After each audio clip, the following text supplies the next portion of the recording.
So Julian Assange is in danger. Now, before we get into it, Steve, how do you feel about Julian Assange?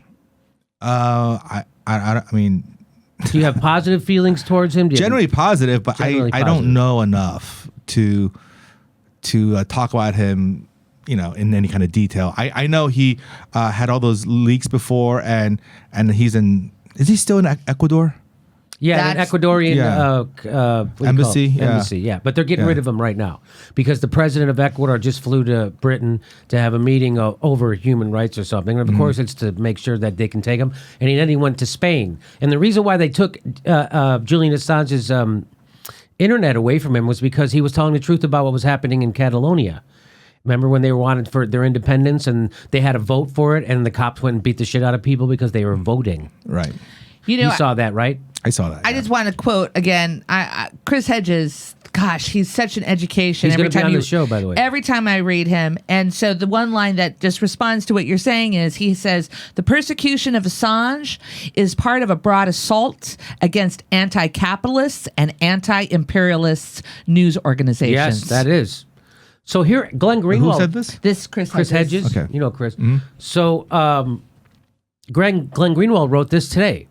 Ecuador will imminently withdraw asylum from Julian Assange and hand him over to the UK. What comes next? So inside this article, he says, he makes the point that this is really going to set a dangerous precedent that you start prosecuting journalism and news organizations, which is what WikiLeaks is. And WikiLeaks, by the way, has never been accused of printing anything that's false. Ever. Well, the Obama administration was eager to prosecute Assange and WikiLeaks for publishing hundreds of thousands of classified documents. But ultimately, they concluded that there was no way to do so without either also prosecuting newspapers such as the New York Times and The Guardian, which also published the same documents, or create precedents that would enable the criminal prosecution of media outlets in the future. So they wanted to prosecute Assange, but they knew if they did that, it would can of worms. They'd have to start prosecuting other newspapers, and it would get ugly, and it would wreck our First Amendment. Indeed, it is technically a crime under U.S. law for anyone, including a media outlet, to publish certain types of classified information. Under U.S. law, for instance, it was a felony for the Washington Post's David Ignatius to report on the contents of telephone calls intercepted by the NSA. That's how we found out about Flynn. Well, here, the intercepted by the NSA between then National Security Advisor nominee Michael Flynn and Russian Ambassador Sergei Kislyak. Even though such reporting was clearly in the public interest, since it proved Flynn lied when he denied such contact. So that was still illegal, technically illegal, when David Ignatius did that for the Washington Post. That was illegal. They didn't prosecute him. But the U.S. Justice Department has never wanted to indict and prosecute anyone for the crime of publishing such material, contenting themselves instead to prosecuting the government sources who leaked it. So they prosecute leakers, but they don't prosecute publishers. Right? So if you saw the movie The Post, the big thing was the publisher was afraid they were going to be prosecuted. But they weren't, because then all the other papers went along with them, and you can't prosecute every paper in the United States. That's according to that movie, The Post. The real hero, by the way, of that movie was Daniel Ellsberg, which, of course, the fucking Hollywood people overlooked. Their reluctance has been due. So the reluctance of the Justice Department to prosecute publishers is for two reasons. First, media outlets would argue that any attempts to criminalize the mere publication of classified or stolen documents is barred by the press freedom guarantee of the First Amendment, a proposition the Department of Justice has never wanted to test. The second thing is, no Department of Justice has wanted as part of its legacy the creation of a precedent that allows the United States government to criminally prosecute journalists and media outlets for reporting classified documents. So those are the two reasons. The Department of Justice doesn't want to blow up the First Amendment because they know they would be going against that, and they don't want to be seen in history as the people doing that, making prosecuting journalists a normal thing in the United States. So that's why according to Glenn, this is why this hasn't happened. But during the Obama years, it was a mainstream view among media outlets that prosecuting Assange would be a serious danger to press freedoms. So everybody, during when Obama was president, everybody accepted that prosecuting him would be a dangerous precedent. Even the Washington Post editorial page, which vehemently condemned WikiLeaks, warned in 2010 that any such prosecution would criminalize the exchange of information and put at risk all media outlets. When Pompeo and Sessions last year issued their threats to prosecute Assange, former Obama Department of Justice spokesperson Matthew Miller insisted that no such prosecution could ever even succeed. And here he is on Twitter, and he says it. So Jim Scudo said, breaking CIA Director Pompeo, it's time to call out WikiLeaks for what it is, a non-state hostile intelligence service abetted by the Russians. And Glenn says, Pompeo also creepily vowed to end the use of free speech values by Assange and his colleagues. How? Matthew Miller, so here's that guy he said from Obama's Department of Justice. He chimes in and says, it is hollow. Department of Justice knows it can't win a case against someone just for publishing secrets. Which is all Julian Assange ever did, was publish government secrets that were given to him. He didn't do the hacking. He didn't do the leaking. He didn't do the anything. He's the receiver of information, just like the Washington Post was and the New York Times was when they got the Pentagon Papers and they published those. They received documents. They didn't procure them. They didn't encourage anybody to break the law. They didn't do anything. So that's what they're trying to get Julian Assange on with Chelsea Manning. They were trying to get Chelsea Manning. Why they tortured Chelsea Manning was to get Chelsea to say that Julian Assange manipulated Chelsea into giving and was involved before the materials were leaked.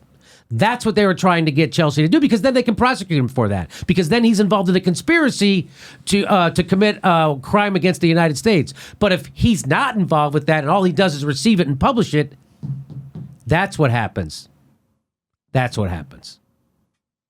So there's a little bit more to this, and then we'll talk about it. Assange, his lawyers, and his supporters always said that he would immediately board a plane to Stockholm if he were guaranteed that doing so would not be used to extradite him to the United States, and for years offered to be questioned by Swedish investigators inside the embassy in London. Something Swedish prosecutors only did years later. Citing those facts, the United Nations panel ruled in 2016 that the actions of the UK government constituted arbitrary detention and a violation of Assange's fundamental human rights. That's a United Nations panel ruled that about Julian Assange. And here's the bigger point. Here's the bigger point, and Glenn makes it. He did it on Twitter, so I'll read it to you.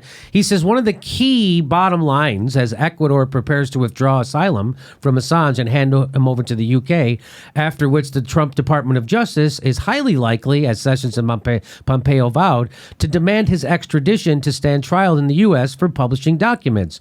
And he links to a story in the that he wrote in The Intercept, and here it is. And here's the important part. I'll read this to you. We will be faced with the bizarre spectacle of the U.S. journalists who have spent the last 2 years melodramatically expressing grave concern over press freedom due to insulting tweets from Donald Trump about Wolf Blitzer and Chuck Todd, or his mean treatment of Jim Acosta, possibly cheering. So we're going to see those journalists possibly cheering for a precedent that would be the gravest press freedom threat in decades.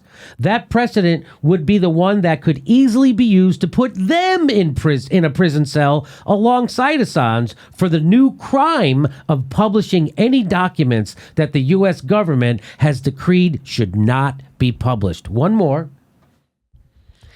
It should not be this difficult for journalists to set aside their personal emotions about Assange to recognize the profound dangers, not just to press freedoms, but to themselves. If the United States government succeeds in keeping Assange in prison for years to come, all due to its attempts to prosecute him for publishing classified or stolen documents. So that's the big threat. And that's why it just drives me nuts that nobody in the United States press No one, zero people. I mean, well, Glenn Greenwald, but I'm talking about establishment mainstream press. No one says anything like this. No one ever says, hey, we should back off. Hey, you know, blah, blah, blah. Julian Assange is just doing what we all are supposed to be doing. Nobody says that because Russia. And now you know how propaganda works. And now you know how the first McCarthyism worked. It works just like this. They're willing to cut their own throats to go along with the establishment. Chris Hayes is willing to go along with the establishment and cut his own journalistic throat for $30,000 a day. And that's why they're doing that. I'll throw it over to my panel. Steve, you're our guest. What do you have to say about that? So when I said I didn't know about Assange, this is what I didn't know. I didn't know people hated him. Yes. Why do mainstream media Because they say Assange? he colluded with the Russians to give us Trump. That's what they say. So now this is not from the original WikiLeaks, which got him in trouble and had to flee to the Ecuadorian embassy. This is the next stuff that he leaked about the DNC and Trump, all that kind of stuff. Yes, that's why they hate him. Okay. Yes. But before that, he was fine. Yes, They because he liked was him. leaking shit about Trump. I mean, about Bush. About Bush, And the war yeah. crimes that we committed under Bush. Then he was a great guy. Yeah. As if all the evidence about the war crimes committed weren't already evident in our country. Right. You know what I'm saying? I know what you're saying, Steph. Go I ahead. know what Did you're you saying. have something else that you I want have to add? Yes. Yeah. Well, let me show you this. So this Rania Kalek tweeted this out. She Friend says of the show. She's a friend of the show. The extradition of Assange, the maniacal goal of the United States government, would set a legal precedent that would criminalize any journalistic oversight or investigation of the corporate state. It would turn leaks and whistleblowing into treason. And she links to that truthdig.org article. And this guy makes a great point. Charles McGinnis, he says, there's a weird recursion at work here. The press chided Trump supporters for not voting in their own interests. But an applauding press would not be acting in their own self-interest. To paraphrase, they came for the Washington Post, and there was no one left to op-ed for them. So that's the turn on that old phrase, when they came for the Jews, I didn't say anything because I wasn't a Jew. Well, when they came for the press, they didn't say anything because there's no one left. They already got you. And if you're telling Trump supporters you're voting against their own interests, aren't the press doing the exact same thing when they cheer on the prosecution of Julian Assange? Aren't they doing that against their own interests? Yes, they are. Yes, they are. I'm so confused by why the press is hostile towards Assange, because they love the DNC and they didn't want Because they hate Trump. Because they hate Trump. That's why. I see. So they blame Assange for getting Trump elected. Yes. Oh my God. There's like different levels of stupidity, which is the reason why I couldn't quite understand what they're thinking. Yes, it's Julian, which is why Randy Credico who's a friend of the show, became such a major figure because Roger Stone said that Credico was his back channel to Assange. So if they can prove that, then they can prove that the Trump campaign, through Stone, was working with Assange. So do you see why that's important? Mm-hmm. But Randy Credico, while he did have contact with Assange and had him on his show plenty of times and did go over to the embassy and meet with him, vehemently denies any communication from Assange to Stone. There was no connection. It was Stone wanting a connection, and it was never given. Right? Access to Julian Assange was never given by Randy Credico. So that's why they but it's in Stone's interest to make people think so. So because that keeps his name in the going and he's important. And so guys like Ari Melber keep having guys like Randy Credico on to talk about this story, because if they can connect, and they're trying to get Randy to slip up and maybe he'll say something and we'll make news, and then we can connect WikiLeaks with the Trump campaign. That's what that's about. And so that's why people are hating on him. And, I mean, you haven't seen guys like David Korn retweeted Rand Paul's tweet about Russia and called him a traitor. Just said traitor. Called who a traitor? Rand Paul. David Korn. David called Rand Paul a traitor. A traitor. Okay. Just traitor. That was it. That's a journalist who's supposed to be a lefty calling a sitting senator a traitor because he has a different view on how we should handle the Russia thing. That's how far we are through. I know, Steve, you're a busy guy. You're out doing business. I'm the one watching Twitter, and I'm the one. I'm just amazed. It's amazed what's happening.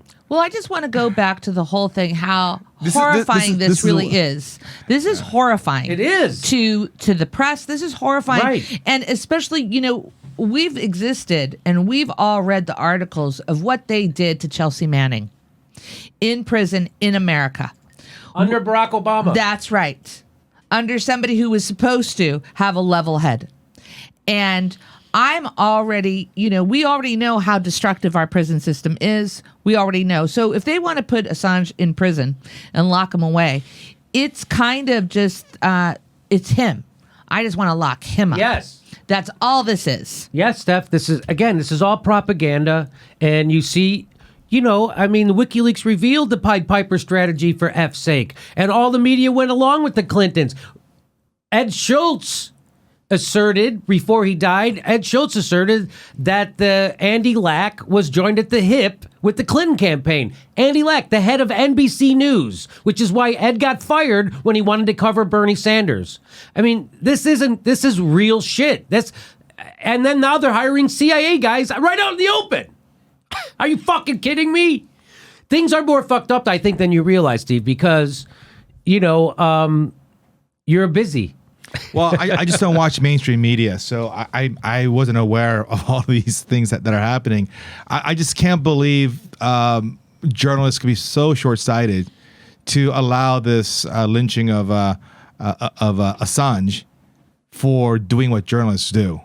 What you're supposed to do. It's just amazing. It is amazing. Yeah. And I just wanted to point out, too, because I'm just kind of grappling with this whole thing. It's awful. It's nefarious. It's scary. It's scary if you're not sure how scary this is. This is terrifying. But I was also thinking about Petraeus and how Petraeus...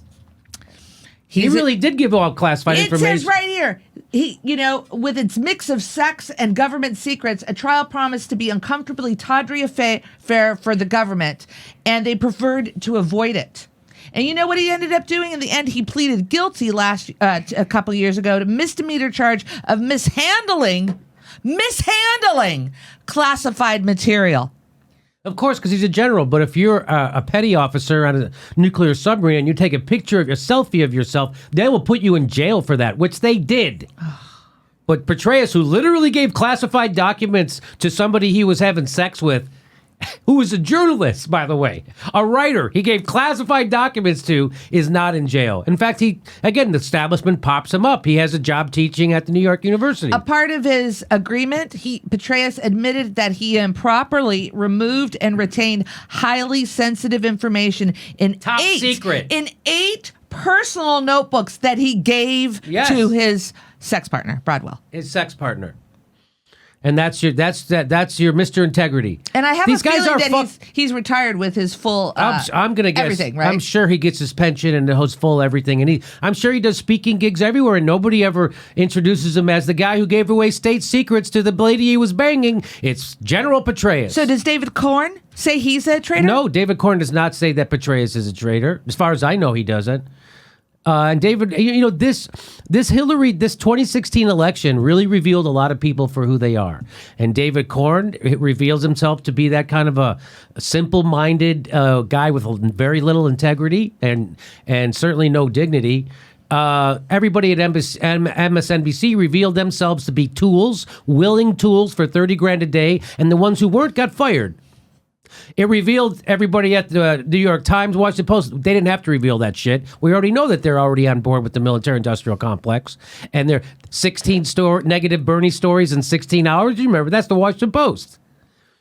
So this really revealed, and that's why we're in such a shitstorm. That's why the country, we're now have the biggest income inequality since the times of the pharaohs, is because our fourth estate is really no longer the fourth estate. They got bought by the people they're supposed to be fucking investigating and putting in jail. They now work for the criminal organizations that have fucked over this country, which is why half the country's poor or low income, 63% of Americans can't afford a $1,000 emergency, 30 million Americans still don't have goddamn health care in the richest country in the fucking world. That's why, because our press sucks so hard, and they gave you Donald Trump. NBC gave Donald Trump a national television show for 4 years while he was running around race baiting the president, asking for his birth certificate. It wasn't Susan Sarandon didn't do that. Jill Stein didn't fucking do that. NBC did that. And then Chris Hayes didn't cover Bernie Sanders because he was told not to, while he did cover Trump's empty podium. Chris Hayes did that. Why? Because he doesn't have any integrity. That's why.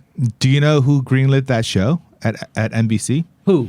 Jeff Zucker. Jeff Zucker, who's now at CNN. Who runs CNN. That's right. Oh, that's hilarious. Okay, so I want to go So back. Trump reveals a lot of people No, Trump- to be the pieces of shit that Trump they are. is who, I mean, Yes. he was a media creation. Yes. Look, whatever the Russians did was like a drop in the bucket compared to what our media did to $2 billion in free media. Yeah, and as you referenced, the Pied Piper strategy, like everyone was in on it together. The DNC and the media wanted to prop up Trump. And how about we had to find that out from Julian Assange? It wasn't a reporter at Mother Jones or somebody at the New York Times or the Washington Post or MSNBC who revealed that the Clinton campaign wanted the people in the media to prop up Donald Trump. They didn't reveal that, even though they fucking knew it. You know who revealed it? Julian Assange. How did he know about it? Because of the emails. That's how we know about this. Let me read this one segment. That's how we know about the Pied Piper strategy. Let me clarify. This is going back to the Chris Hedges article, and it says WikiLeaks exposed much of this corruption when it published tens of thousands of messages hacked from the Clinton campaign Chairman Podesta's email account. The messages brought to light the efforts by the Democratic Party leadership to thwart the nomination of Sanders, and they disclosed Clinton's close ties with Wall Street, including her lucrative Wall Street speeches. Yes. They also raised serious questions about conflicts of interest with the Clinton Foundation and whether Clinton received advance information on primary debate questions. The Democratic National Committee, for this reason, is leading the Russia hysteria and the persecution of Assange. It filed a lawsuit that names WikiLeaks and Assange as co-conspirators with Russia and the Trump campaign in an alleged effort to steal the presidential election. So I think that really clarifies it in a nutshell why they're after him. Yeah. And Chris Hedges, again, you're so there you go. to the That's point. why they're after him. Okay. So if you saw the movie The Post and it made you feel good about our Post. journalism in America, you would be concerned that what's happening with Julian Assange. But of course, because the media is silent on this, and if they ever talk about it, it's always the wrong way. You probably don't know that you're supposed to connect this with the Post. This what? He's telling the truth. They're actually they're printing government secrets that are harmful to Americans. Yes. That the government's working against you. Yeah. They're what Julian Assange did was expose truths. And the truth was that our government was working against us and lying to us. And for that, they're going to send him to prison. He's already been in prison, basically, for the last 10 years. Please make sure you're subscribed. Even if you think you are, you probably aren't. It only takes a second. Check to make sure you're subscribed and then click that bell. If you click the bell, they'll send you a notification when we drop videos. Otherwise, they won't notify you. And they still might not, but that's all we can do to fight against the bastards. And please become a patron. You support the show. We give you hours of bonus content every week. Plus, we do a live stream most Saturdays at 2 p.m. Pacific time. Thanks for your support.